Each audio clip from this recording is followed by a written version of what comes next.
ലാൽ ബഹദൂർ ശാസ്ത്രീനെ കൊന്ന കോൺഗ്രസ്സുകാര് ആ ഒരു ഭരണത്തിന് എന്താണ് എങ്ങനെ മരണം സംഭവിച്ചു എന്നുള്ള ഒരു പോസ്റ്റ്മോർട്ടം പോലും അടക്കാതെ അയാൾക്ക് പോയിസൺ കൊടുത്ത ആളെ എന്താണ് അന്ന് ഇന്ദിരാഗാന്ധിയും കൂട്ടരും ചെയ്തത്? എല്ലാ മുസ്ലിങ്ങളും തെറ്റുകാരല്ല. ഈ മതം വളർത്താൻ വേണ്ടി തന്നെ ഇവിടെ കല്യാണം കഴിച്ചു അവര് റൂട്ട്സ് ഇട്ടും നിൽക്കുന്ന കാശ്മീരിലും പഞ്ചാബിലും തീവ്രവാദത്തിന് ആക്കം കൂട്ടുന്ന ഇസ്ലാമിക തീവ്രവാദികളുണ്ട്. നമസ്കാരം, ഞാൻ സജ്ജഹാൻ.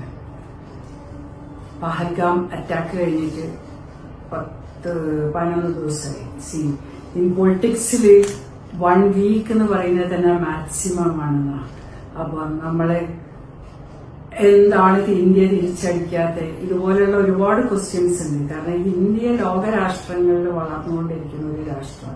അപ്പൊ ഇന്ത്യ എന്നും ഒരു മധ്യസ്ഥനായിട്ട് തന്നെയാണ് എക്കാലങ്ങളിലും വന്നത്. കാരണം ഇന്ത്യയെ പോലെ ശക്തമായ ഒരു രാഷ്ട്രം, അതൊരു സ്പിരിച്വാലിറ്റിന്റെ ഒരു ഇതും കൂടെ അതിലുണ്ട്.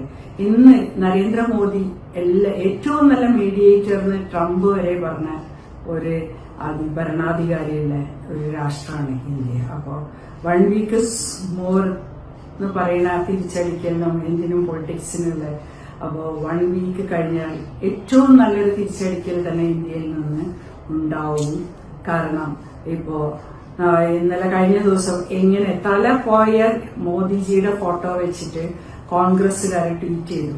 പാകിസ്ഥാനിലെ നേതാക്കന്മാര് ആ പോസ്റ്റ് എടുത്തിട്ടാണ് പിന്നെ ഇന്ത്യയെ കളിയാക്കിയത്. കോൺഗ്രസ് എന്നുള്ള ഒരു പാർട്ടി സ്വന്തം രാജ്യത്തിനെ അറ്റാക്ക് ചെയ്യുമ്പോൾ ഇവർ കൊടുക്കുന്ന ഉത്തരം അതാണ്. അപ്പൊ അവർക്കത് സന്തോഷമായി. അതിനൊരു അർത്ഥമുണ്ട്, നിങ്ങൾ മനസ്സിലാക്കിയോന്നറിയില്ല. തലയില്ലാത്ത മോഡിയല്ല ഉദ്ദേശിച്ചത്.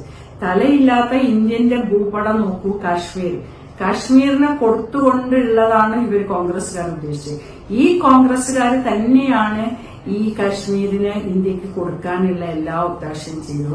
പാകിസ്ഥാൻ ഉണ്ടാക്കിയതും കോൺഗ്രസ്സുകാരല്ലേ.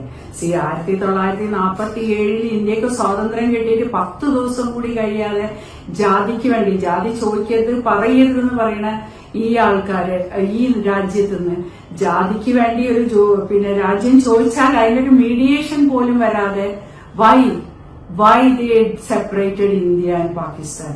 പഞ്ചാബിനെയും കാശ്മീരിനെയാണ് വെട്ടിമുറിച്ചത്.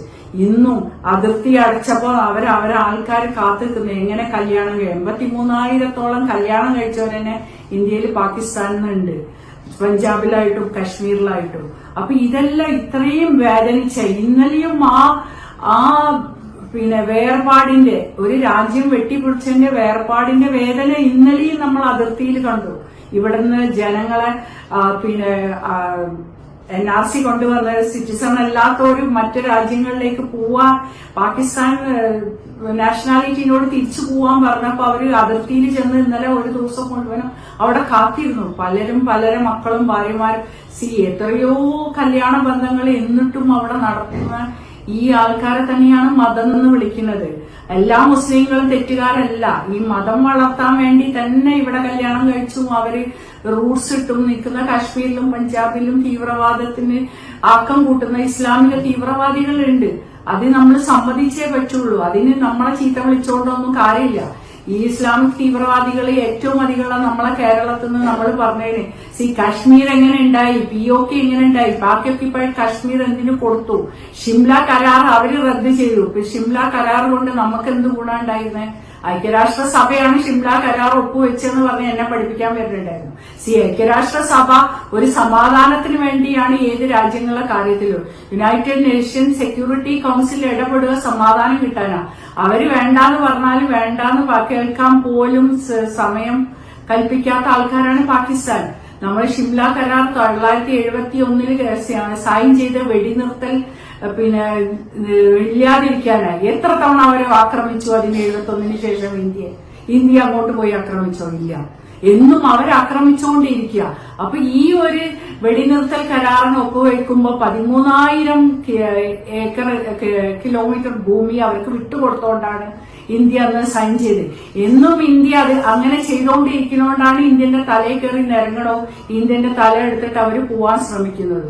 പിന്നെ ഈ ടാഷ്കൽ കരാറിന്റെ ലാൽ ബഹദൂർ ശാസ്ത്രീനെ കൊന്ന കോൺഗ്രസ്സുകാര് ആ ഒരു ഭരണത്തിന് ഒരു എന്താണ് എങ്ങനെ മരണം സംഭവിച്ചു എന്നുള്ള ഒരു പോസ്റ്റ്മോർട്ടം ചെയ്യപ്പോലും മടക്കാതെ അയാൾക്ക് പോയിസൺ കൊടുത്ത ആളെ എന്താണ് അന്ന് ഇന്ദിരാഗാന്ധി കൂട്ടരും ചെയ്തത്. ഇന്ദിരാഗാന്ധി പ്രധാനമന്ത്രി അവൻ ചട്ടം വെട്ടി ഇരിക്കുന്ന രാജ്യത്തിലേക്കാണ് ഈ ലാൽ ബഹദൂർ ശാസ്ത്രിയുടെ മൃതദേഹം കൊണ്ടുവന്നത്. ഇവര് പ്രധാനമന്ത്രിയാവുന്നു ഇന്ദിരാഗാന്ധി.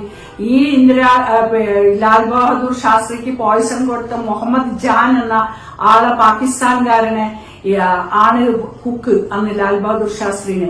ഇയാളെ മരണത്തിന് ശേഷം താഷ്കന്റ് ഗവൺമെന്റ് അറസ്റ്റ് ചെയ്ത ലാൽ ബഹദൂർ ശാസ്ത്രിന്റെ മരണത്തിന് കാരണക്കാരനെ അറസ്റ്റ് ചെയ്തിട്ട് ഇന്ത്യ ഗവൺമെന്റ് ഇടപെട്ട് അയാളെ ടാഷ്കന്റിൽ നിന്ന് തിരിച്ചു കൊണ്ടുവന്ന് ജാൻ മുഹമ്മദ് എന്ന ഈ പാചകക്കാരനെ രാഷ്ട്രപതി ഭവനിൽ സ്ഥാപിക്കുകയാണ് ചെയ്തത്.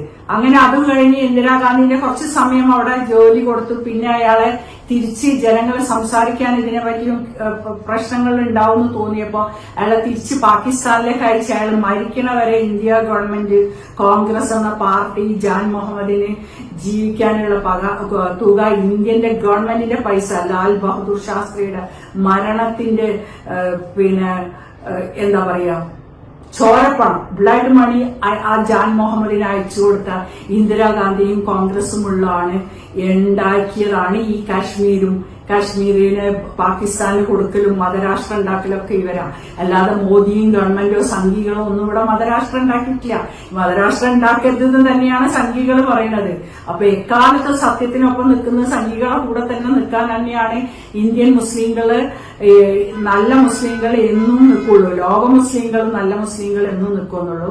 ബാക്കി ഇതിന്റെ കഥ, ഈ കാശ്മീരിന്റെ കഥയിൽ ഇനിയും ബാക്കി കഥകൾ പറയാണ്ട്, ഷിംല കരാറും ബേനസീർ ഭൂട്ടോ കഥകളും എല്ലാം വീണ്ടും പറയാണ്ട് അടുത്തൊരു വീഡിയോയിൽ വരാം. Thank you.